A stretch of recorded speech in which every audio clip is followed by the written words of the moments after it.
there in New Zealand, you did the same thing, you worked as a fashion designer? I started working first for a company, but I do a lot of learning and development, like designing, learning, training people in different leadership, sort of like that. When I saw the opportunity, this is also another thing. When I was in the Philippines, I couldn't really study fashion because it's very expensive. So when I moved to New Zealand, I saw the opportunity, and there are a lot of options to study fashion design. So I studied fashion design from New Zealand Academy of Fashion, and that's where it all began. Then I joined New Zealand Fashion Week 2018. Then from then on, I just became a fashion designer. That's great. Yeah. Being a fashion designer here in Spain now, how was the process for you to get your work visa in Spain? It's different because if you are from a country that is not directly, I don't know what the term, but you couldn't get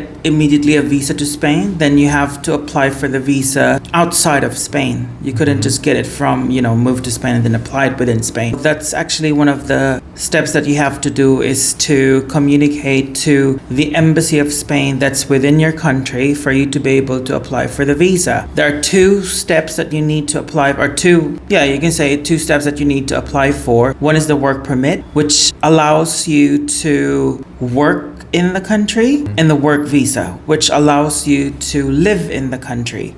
So you need to apply for the permit first, and then once you get approved for the permit, then you apply for the visa. So there's two major steps. For the work permit, I think the essentials are, one, for you to submit the business plan. So you need to write a business case, a business plan that will project and what you will do. Well, I did a 5-year business plan, pretty much. That's one of the most important part of the work permit. Second are your documents, like say, for example, your marriage certificate, all of those legal documents, they need to be certified, translated, and apostilled, especially if your documents are all in English. So you need to have a lawyer to certify it. So within the country, like in New Zealand, there are some recommended lawyers that you can go to for them to be able to certify the document. That's the first step. Once it's certified, then you contact, in New Zealand, there's not an immigration, but a body that helps you translate the documents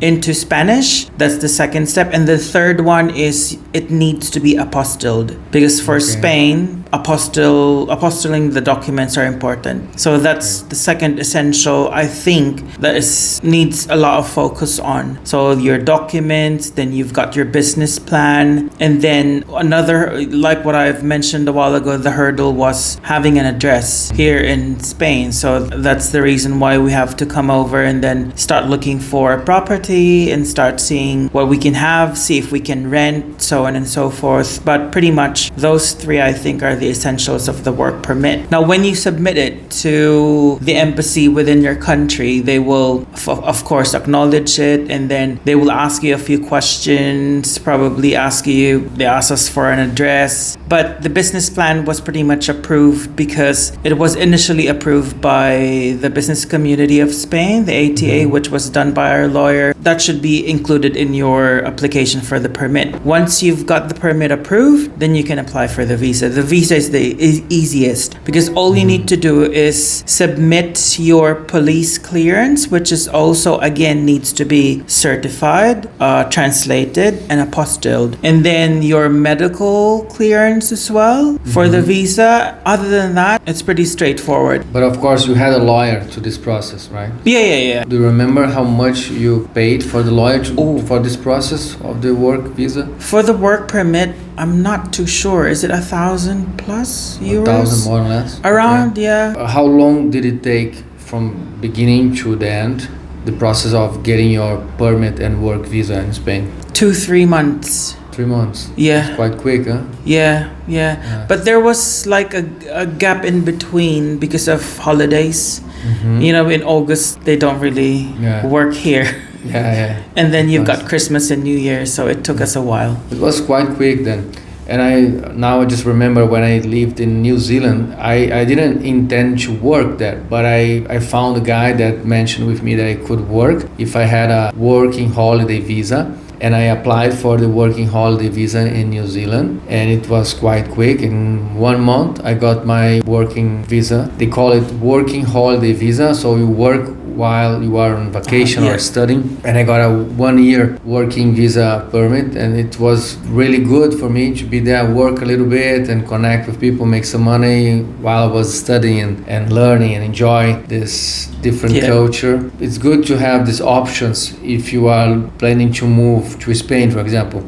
You can apply for the work visa or the residency permit in different ways, so have just to find the right person and people to help. And in your case, for example, I remember we suggested our lawyers, and you are really happy, as I know, with the lawyers. And we normally work with them because they are really effective, quite professional and fast in everything they do. If we talk about real estate, for example, sometimes on a Saturday night or Friday night, you need to sign a reservation contract, and many lawyers, they don't work on weekends or Friday afternoon, strangely, but they don't work. And then if you have someone a company that is really committed to the clients, they will do that for you, because they will have other people. If they're not here or on vacation, they will leave this function for their secretary, but they will have the job done. And we, like dealing with real estate, for example, we are sometimes at the most important part of the deal, to sign a reservation, to make it happen quickly, and then we need someone to support.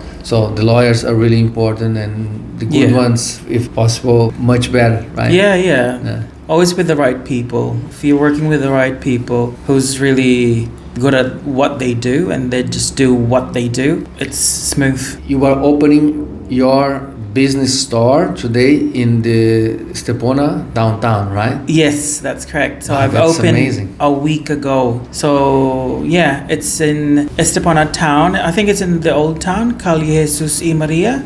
Yeah, so I've opened there, and hoping for the best, pretty much.